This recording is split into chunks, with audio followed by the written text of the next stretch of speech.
Mas tem o lado B de Alagoas, que é o lado bom, e vamos agora entrevistar Átila Vieira, do Movimento Nacional de Meninos e Meninas de Rua, que amanhã recebe, no Palácio do Planalto, o Prêmio Nacional de Direitos Humanos. Vai ser entregue pelo presidente Lula. Companheiro Lula.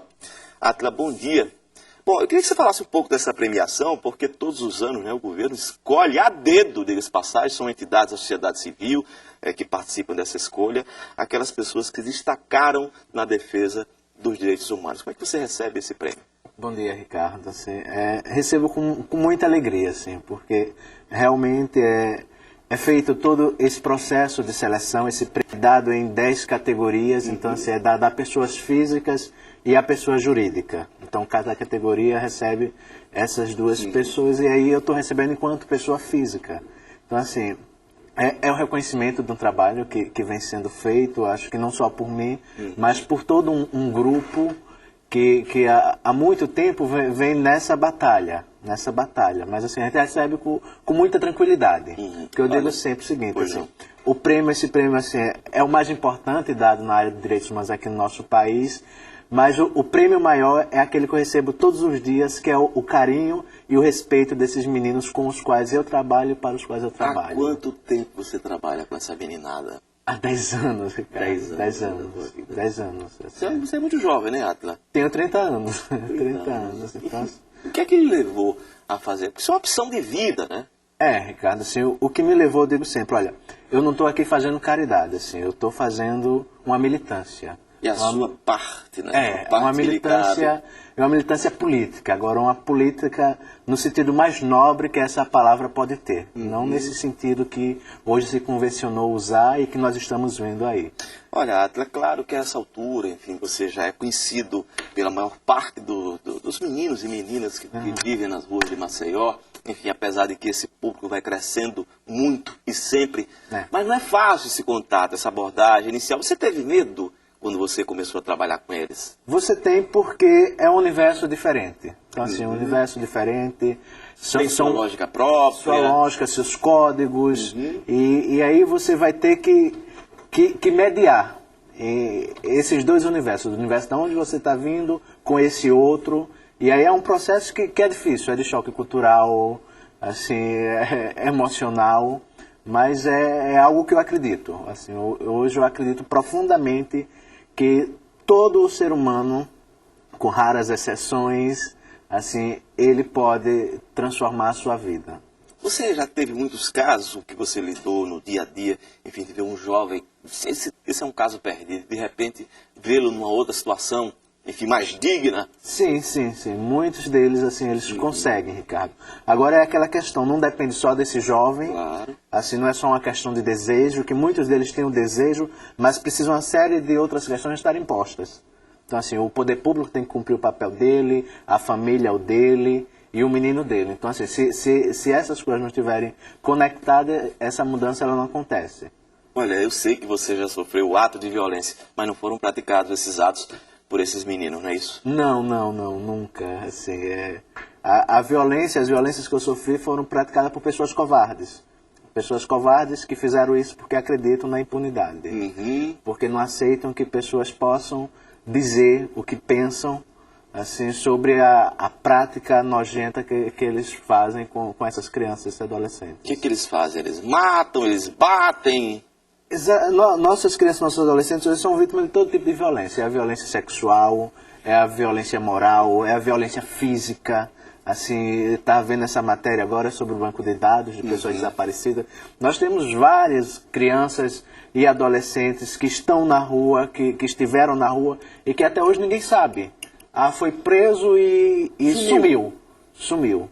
Então até agora ninguém conseguiu dar resposta e muitas vezes esses casos não viram nem inquérito dentro da delegacia. Muito provavelmente não viram nem inquérito. Aliás, talvez não sejam nem registrados, né, como prisão. Exatamente. Né? Então, assim, são essas coisas assim, que nos causam revolta.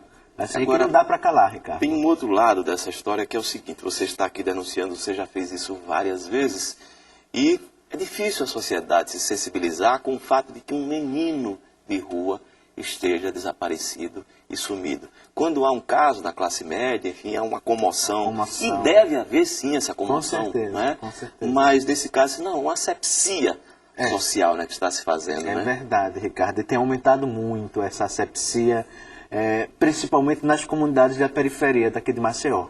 Então, assim, Tem os tais justiceiros, né? Aquelas pessoas que se acham donas daqueles bairros e que se acham no direito de tirar a vida de um jovem, assim, ao qual não foi dada oportunidade nenhuma.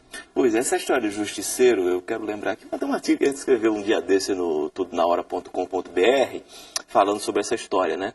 O ex-tenente-coronel Manuel Cavalcante começou a atividade dele no mundo do crime como justiceiro. E aí o resultado está aí. Porque normalmente estes justiceiros passam a ser pistoleiros de poderosos. Tem sido essa a regra, né? Exatamente. E Gilberto de Mestre disse uma coisa que eu acho fantástica sobre isso, que ele disse o seguinte: olha, nós não podemos incentivar esse tipo de prática porque essas pessoas fazem isso, fazem por dinheiro. Então, assim, quem mata por dinheiro é capaz de matar qualquer pessoa, desde que exista alguém que esteja disposto a pagar. Então, assim, a vítima pode ser qualquer um de nós depois disso. Tem um caso muito recente em Pernambuco, né, de um pistoleiro que foi preso. A ele são atribuídos cerca de 60 homicídios. 60 homicídios. E ele começou a vida, entre aspas, profissional de pistoleiro, matando ex-presidiários. Depois, drogaditos. E depois, finalmente, começou a praticar a pistolagem amando, né, a soldo. O resultado sempre é esse, né? Acho que se a gente não tiver essa compreensão, de vez em quando tomba um, né? Tomba um da classe média, aí as pessoas dão conta de que aquele justiceiro, na verdade, nunca deixou de ser e sempre o foi, um pistoleiro. Exatamente, Ricardo. Falei demais, não foi? Mas olha, eu acho fantástico essa premiação que você vai receber, você merece. A gente tem acompanhado ao longo dos anos aqui, inclusive, os atos de violência de que você foi vítima, covardemente. Você tem alguma sequela ainda física, Átila? Graças a Deus, mas não. Mas assim, psicológica, com certeza o tem, grande né? problema é o que fica no psicológico, é o medo da família. Então, assim, você tem que mudar toda a tua rotina. E isso daí é muito complicado. Termina provocando o sofrimento da tua família, né? Da família, exatamente. Da família, dos amigos. Porque uma coisa, assim, é eu sofrer a violência. Assim, e até determinado ponto, assim, a minha mente, ela já fica sabe preparada. Que há riscos nessa Mas vida, aí o que eu não aceito é outras pessoas que não tem nada a ver com aquilo que eu estou fazendo, com o meu trabalho, serem vítimas também dessa violência. Isso daí eu não aceito. Então, assim, eu acho que esse é o lado mais perverso de tudo isso. Olha, eu acho que esse prêmio tem um lado positivo nesse aspecto também, né? Vai lhe dar uma visibilidade. E vai ser mais difícil, né? A moçada tocar em você agora, né? Essa rapaziada aí do mal, né? Esse prêmio, ele tem um lado pessoal, assim, do reconhecimento, assim, tem também a questão profissional e tem essa questão da segurança, que é essa visibilidade que vai dar, assim, nacionalmente. E espero que as pessoas, quando forem praticar um ato novamente desse de violência contra mim, possam pensar na repercussão que isso pode ter daqui para frente. Pois é, até porque passa essa história a ser investigada, se for o caso, não vai acontecer mais nada com você, tenho certeza, pela Polícia Federal. Pela Polícia Federal. É diferente, é muito diferente, a rapaziada está vendo aí como é que o pessoal trabalha, né? É verdade. Fartíssima documentação, tem filmagem, horas e horas de filmagem, eles são fantásticos. Isso é polícia de inteligência. Não é o método Massaranduba, não, que o cara confessa até que matou Jesus Cristo, né, se você mandar. Mas, enfim, você já teve a curiosidade, enfim, é um cálculo meio difícil de saber o que daria para fazer com 200 milhões de reais tratando de meninos e meninas de rua aqui em Alagoas? Daria para fazer muita coisa, Ricardo, muita coisa. Até porque um dos projetos que eu trabalho, a gente sobrevive um ano inteiro com menos de 100 mil reais. Então, assim, 100 mil reais para você manter uma estrutura de atendimento a mais de 60 crianças por mês, você fazer pagamento em torno de 15 profissionais. Então, assim, a gente consegue fazer das tripas corações com 100 mil reais durante um ano. Então, daria para fazer muita coisa, assim... Vocês vivem da caridade? Exatamente, infelizmente, sim, infelizmente, porque a nossa ação, eu acho que ela é importante, mas o que vai realmente fazer efeito na vida desses meninos são políticas públicas que tragam dignidade. E não isso que nós estamos vendo aí. que é o que? É você alimentar a miséria, você sempre condicionar o outro a estar recebendo uma esmola, e nós não queremos isso. Doutor Rodrigo Tenório disse aqui na sexta-feira exatamente isso. Ontem foi o Dia Mundial de Combate à Corrupção, né? Que a corrupção é isso.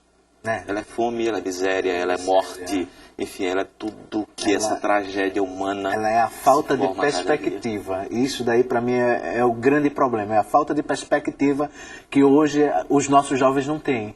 Uma perspectiva digna de vida. Assim, isso daí foi roubado deles. Que modelo, Clis? Exatamente. Assim, eu digo sempre o seguinte, as nossas crianças, eu comparo sempre com o bagaço da cana, Ricardo. Assim, o mesmo processo que passa o bagaço da cana, passa as nossas crianças. Porque o bagaço da cana, para ele produzir o doce, ele é moído, ele é remoído e tenta se tirar dele tudo. E as nossas crianças, o processo é o mesmo, assim, a sociedade tirou tudo deles, moeu, remoeu, tirou a casa, tirou a família, tirou a escola, tirou a dignidade. Mas se você observar o que é feito com o bagaço, depois que você acha que tirou tudo, você joga, e daqui a 5 minutos aquele bagaço vai estar lá cheio de formiga, porque naquele bagaço ainda existe o doce. E as nossas crianças é do mesmo jeito, Ricardo, apesar da gente ter remoído, assim, lá no fundo ainda existe o doce, e é essa a minha missão. Assim, é encontrar aquele doce no bagaço da cana. Que legal, foi bonito ouvir, foi bom ouvir isso hoje de manhã, tá certo?